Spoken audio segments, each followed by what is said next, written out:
दोस्तों बीपीएससी शिक्षक भर्ती फेज 2 का रजिस्ट्रेशन करने के बाद और पेमेंट करने के बाद कैसे फॉर्म को भरना है, आज से फॉर्म फिलअप स्टार्ट हो रहे हैं और आज से फॉर्म आप जो है अप्लाई कर सकते हैं। लेकिन ध्यान रहे फ्रेंड्स, रजिस्ट्रेशन का डेट भी एकदम नजदीक आ चुका है। 14/11 तक आप जो है रजिस्ट्रेशन कर सकते हैं। तो अभी तक आपने रजिस्ट्रेशन नहीं किया तो जल्दी से रजिस्ट्रेशन कर लीजिए, क्योंकि बाद में आपको मौका नहीं मिलने वाला है। चलिए, आज से फॉर्म भरना स्टार्ट हुआ है तो मैं आपको जो है फॉर्म भर के बताता हूँ। तो देखिए, इसके लिए क्या करना होगा, आपने जब रजिस्ट्रेशन किया था तो उस समय आपको एक यूजर आईडी पासवर्ड मिला था। तो वही यूजर आईडी पासवर्ड और कैप्चा कोड भर के आप जो है लॉग इन करेंगे। लॉग इन करते हैं फ्रेंड्स, आपका डैशबोर्ड यहाँ पे ओपन हो जाता है और यहाँ पे देखिए आपको कैंसिल रजिस्ट्रेशन का ऑप्शन आ रहा है। अगर आपको लग रहा है कि मैंने कुछ गलती कर दिया तो आप कैंसिल कर सकते हैं इस रजिस्ट्रेशन को और दोबारा से आप रजिस्ट्रेशन कर सकते हैं। अगर आप पेमेंट जमा कर दिए तो पैसा रिफंड नहीं होगा, फिर आपको दोबारा से पे करना होगा।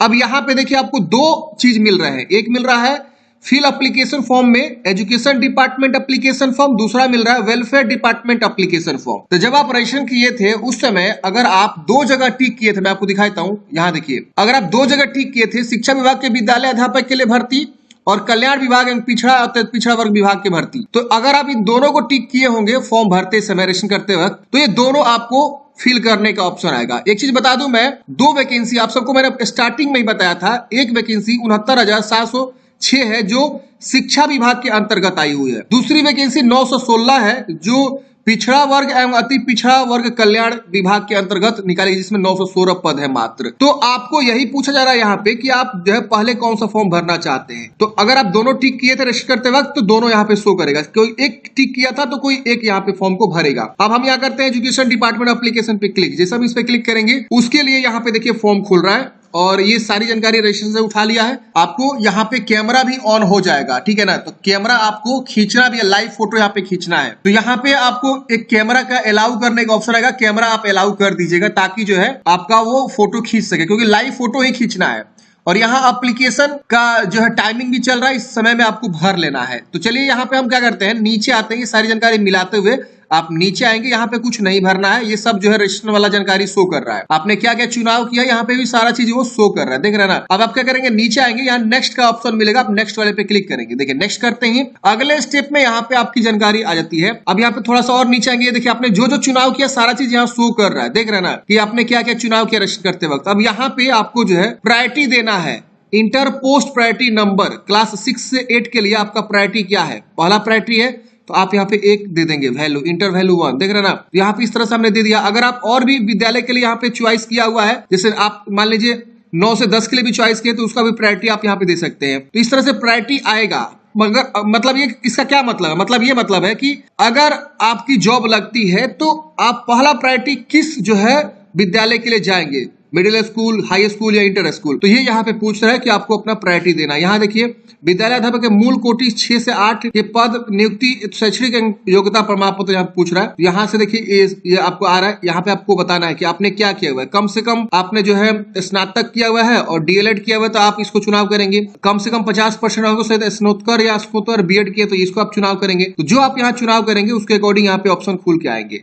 अगर आप इंटर के साथ साथ ग्रेजुएशन के साथ साथ आपने डीएलएड किया तो ये चुनाव कर लेंगे। बीएड के साथ साथ ग्रेजुएशन किया, ग्रेजुएशन के साथ बीएड किया तो ये वाला ऑप्शन चूज करेंगे। ये 45 वर्षीय स्नातक एवं शिक्षा शास्त्र में 1 वर्ष बीएड किए हैं तो आप ये चुनाव कर सकते हैं। ये देखिए ये 4 वर्ष वाला जो होता है शिक्षा शास्त्र में बीएलएड जिसको बोलते हैं, इसकी वजह से यहाँ पे 4 वर्षीय वाला बीएससी बीएड होता है या बीए बीएड होता है, तो वो ऑप्शन दिया हुआ है। तो यहाँ पे वो सारे ऑप्शंस दिए हुए क्वालिफिकेशन वाला, तो आप अपने अकॉर्डिंग देख लेंगे कि आप क्या किए हैं और वो चुनाव कर लेंगे। फिर यहाँ पे जैसे मैंने यहाँ पे देखिए स्नातक 50% और बीएड मैंने चुनाव किया, तो यहाँ पूछ रहा है ग्रेजुएशन का सब्जेक्ट बताइए, पासिंग ईयर बताइए, इंस्टीट्यूट का नाम बताइए, बोर्ड का नाम बताइए, मार्क्स ऑब्टेन्ड, कितना मार्क्स आपको मिला हुआ है ये बताइए और कितना का था, तो सभी का मिला के बताइएगा, परसेंटेज ऑटोमेटिक आ जाएगा। फिर उस सर्टिफिकेट को आप यहाँ पे अपलोड कर देंगे। सर्टिफिकेट को यहाँ पे अपलोड करना है, ध्यान रहे। तो सर्टिफिकेट आपने जरूर निकलवाया हो ग्रेजुएशन वाला, वो आप यहाँ पे अटैच कर देंगे। 100 के भी से कम पीडीएफ फाइल होना चाहिए। यहाँ देखिए चूज करेंगे, आपका पीडीएफ आएगा कि आप चुनाव करिए। अब यहाँ पे आपको जो है पोस्ट ग्रेजुएशन के बारे में पूछ रहा है, तो अगर आप पीजी की है तो भरेंगे, वरना इसे आप छोड़ देंगे। अब यहाँ पे आपको देखिए बीएड के बारे में पूछ रहा है, तो बीएड का सब्जेक्ट का stream, passing year, institute, board का नाम या यूनिवर्सिटी का नाम, कितना में कितना मार्क्स आपको मिला है बीएड में वो बता देंगे, परसेंटेज ऑटोमेटिक आ जाएगा और उसका सर्टिफिकेट यहाँ पे आपको अटैच कर देनी है। देखिए जितनी भी क्वालिफिकेशन आप पढ़े हैं, सबका यहाँ पे सर्टिफिकेट मांग रहा है, सबका जो है पीडीएफ यहाँ पे अटैच करना होगा। ये चीज विशेष ध्यान देंगे। फिर आपको नीचे आना है और उसके बाद यहाँ पे आपको नेक्स्ट कर देना है। सेव एंड नेक्स्ट करते ही अगले स्टेप में यहाँ पे पूछ रहा है कि अपना प्रायोरिटी डिस्ट्रिक्ट दीजिए कि अगर आपको जॉब लगता है तो पहला प्रायोरिटी किस डिस्ट्रिक्ट में आप जॉब करना चाहेंगे। तो यहाँ पे 3 डिस्ट्रिक्ट का चुनाव करना है, तो आप अपने अकॉर्डिंग देख सकते हैं, या डिस्ट्रिक्ट वाइज जो लिस्ट निकला है कि किस डिस्ट्रिक्ट में कितनी वैकेंसी है उसके अकॉर्डिंग भी आप देख सकते हैं कहाँ कितना सीट है, और उसके अकॉर्डिंग आप यहाँ पे चॉइस कर सकते हैं। तो आप देख लेंगे कहाँ ज्यादा सीट है, उसके अकॉर्डिंग आप जो है यहाँ भर सकते हैं, या अपना नियरेस्ट जैसे लगे तो आप नियरेस्ट भी यहाँ पे देख सकते हैं। फिर यहाँ पे मैट्रिक का सर्टिफिकेट डिटेल्स मांग रहा है, यहाँ ध्यान रहे सर्टिफिकेट डिटेल्स मांग रहा है, ना कि यहाँ पे मार्कशीट का डिटेल्स मांग रहा है। तो मैट्रिक का सर्टिफिकेट डिटेल्स देंगे, उसका सर्टिफिकेट नंबर, और मैट्रिक के सर्टिफिकेट के ऊपर आपको सर्टिफिकेट नंबर मेंशन नहीं रहता है, तो ऊपर में आपको एक सीरियल नंबर होता है कॉर्नर पे ऊपर में, तो उसको लेफ्ट साइड में होता है, तो उसको आप लिख देंगे, और इशू डेट वहां पे रहता है तो उसको आप इशू डेट के तौर पे जो है वो लिख देंगे। फिर उस सर्टिफिकेट के को यहाँ पे चुनाव कर लेंगे। देखिए सर्टिफिकेट क्या होता है, देखिए जब भी कोई मार्कशीट जारी होता है ना, तो कुछ दिनों के बाद जो है सर्टिफिकेट आता है। एक प्रोविजनल सर्टिफिकेट होता है और एक मूल प्रमाण पत्र जिसको बोलते हैं, समझ रहे ना, औपबंधिक सर्टिफिकेट और सर्टिफिकेट, ये 2 होते हैं हिंदी में। और अंग्रेजी की बात करें तो एक होता है प्रोविजनल सर्टिफिकेट और एक होता है सर्टिफिकेट।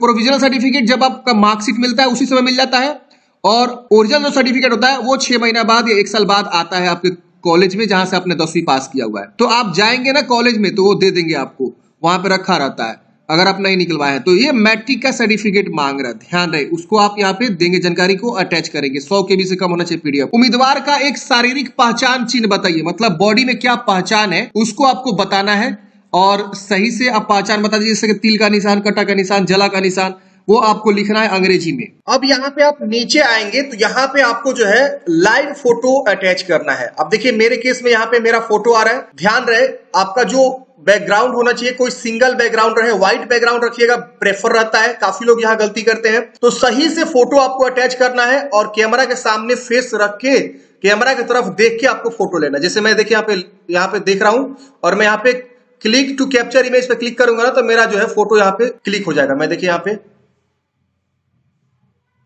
देख रहे हैं आ गया मेरा फोटो, कितना सुंदर यहाँ फोटो आ गया, पूरा फेस अच्छे से दिखाई दे रहा है।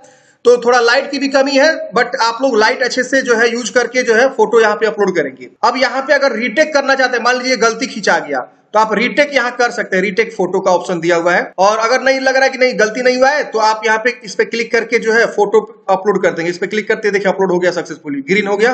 रीटेक करना चाहता है रीटेक कर लीजिएगा अगर गलती हो गया। फिर यहाँ पे आपको जो है अंग्रेजी सिग्नेचर और यहाँ पे हिंदी सिग्नेचर अपलोड करना है। इसका साइज दिया गया है 15 KB से ज्यादा नहीं होनी चाहिए, और 220 बाई 100 KB के फॉर्मेट में होना चाहिए, मतलब ये डायमेंशन दिया गया है। इस वेट और हाइट में आपका होना चाहिए फोटोग्राफ। फिर यहाँ पे आपको जो है डिक्लेयर करना है, और यहाँ पे आपको जो है पेज प्रीव्यू करके देख लेना है कि जो भी आपने जानकारी यहाँ पे दिया सब चीज सही है कि नहीं है। अगर उसमें कुछ भी गलती है तो आप बैक जाके सुधारेंगे, प्रीवियस जाके सुधारेंगे, नहीं गलती है सर तो सबमिट कर देंगे। प्रीव्यू करते हैं फ्रेंड्स, इस प्रकार से आपकी सारी जानकारी शो हो जाता है कि आपने क्या क्या जानकारी फिल किया हुआ है, सब चीज आप अच्छे से वेरीफाई करेंगे। रजिस्ट्रेशन करते वक्त जो आपने जानकारी दिया था वो तो सुधार नहीं होगा, लेकिन जो आपने अभी फॉर्म फिल किया हुआ है वो सुधार हो सकता है। तो अगर आपको लग रहा है कि यहाँ पे कुछ गलती है तो आप सुधार लेंगे। सबमिट करते हैं फ्रेंड्स, इस प्रकार से देखिए आपका पूछेगा कि आप सारी जानकारी को चेक कर लिए हैं, सब चीज सही है कि नहीं है।